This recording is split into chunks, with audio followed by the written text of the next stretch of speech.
Exactement. Vous avez souvent prédit des catastrophes, et celles-ci ont souvent eu lieu, mais dans votre chronique... Oui. Souvent, je prédis des catastrophes pour créer les conditions pour qu'elles n'arrivent pas. Dans votre chronique des Échos, il y a 10 jours, cette phrase, la décennie 2020 pourrait être celle de l'effondrement universel des démocraties.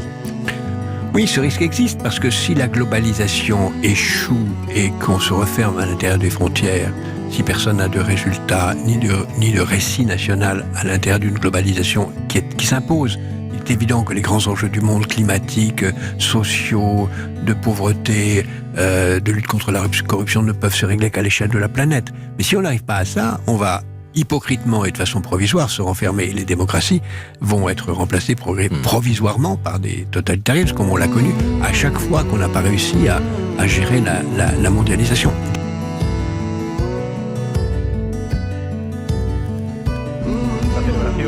Demain, un conseil des ministres extraordinaire se réunira pour décréter l'état d'urgence dans toute l'Espagne.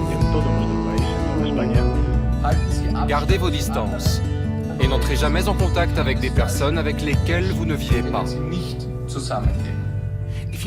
Si vous ne suivez pas les règles, la police aura le pouvoir de les imposer. Confinement, attestation, restrictions. Au printemps 2020, pour sauver des vies, nous avons du jour au lendemain perdu la liberté de nous déplacer, de nous rassembler, de fréquenter des lieux de culte ou de culture, de faire du sport et même de nous rendre au travail. Un recul sans précédent de nos libertés fondamentales. La France et le Portugal ont ainsi perdu l'an dernier leur statut de démocratie à part entière, selon le classement du groupe britannique The Economist. Positionnées à la 24e et 26e place, elles ont basculé dans la catégorie des démocraties imparfaites, rejoignant l'Italie, Malte, la République tchèque et la Grèce. Plus fragile encore, au-delà de la 50e position, la Pologne, la Bulgarie, la Hongrie et la Roumanie. Et dans certains de ces pays, le prétexte sanitaire a ouvert la voie à une dérive autoritaire. Le 30 mars 2020, le Premier ministre hongrois Viktor Orbán s'arroge les pleins pouvoirs, obtenant du Parlement le droit de légiférer par décret sans limite. Et en Pologne, dès le mois d'avril 2020, en plein confinement, les national-populistes ressortent du placard un texte visant à durcir la loi sur l'avortement. Nous savons tous que le gouvernement a profité de la situation de confinement pour nous soumettre. À travers toute l'Europe, ces restrictions exceptionnelles, qui ne devaient durer qu'un temps, s'éternisent, comme la crise sanitaire. Le Covid marquera-t-il un tournant décisif dans nos démocraties ?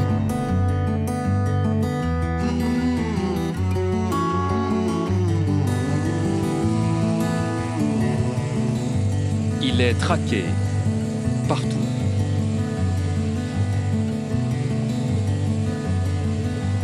En quelques semaines, il a tout bousculé. La fermeture des écoles, c'est un coup de frein. Un coup de frein à la progression du virus. Un ennemi qui a déréglé la planète. Là, c'est ce qu'on appelle un slapper. Et là, depuis le coronavirus, le marché a explosé. Déjà plus de 10 000 morts dans le monde. Ça commence.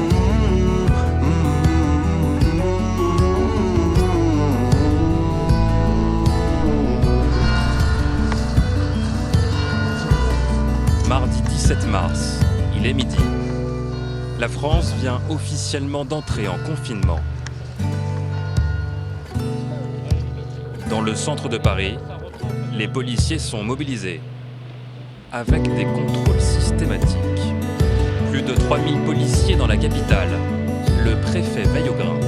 Je peux vous montrer ce que donne à l'heure actuelle la carte des contrôles, juste pour que vous ayez une visualisation sur Paris. Le confinement est une discipline collective. Je sanctionnerai les cas où la discipline collective n'est pas respectée. Vous me connaissez, je vais les faire comprendre assez vite si jamais les explications pourtant parfaitement claires du gouvernement n'étaient pas arrivées aux oreilles de tous. Vous savez, rien n'est compliqué pour nous. On nous a expliqué que les manifestations étaient très compliquées, on nous a expliqué que toute une série de choses étaient épouvantables. Mon travail n'est pas de lister les problèmes, mon travail est de trouver des solutions. Je vais les trouver.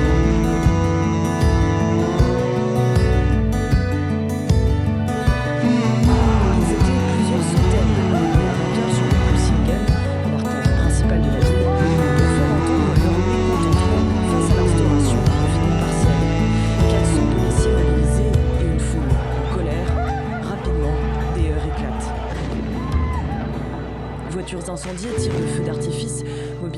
dégradé, les forces de l'ordre utilisent des canons à eau et procèdent à des tirs de sommation.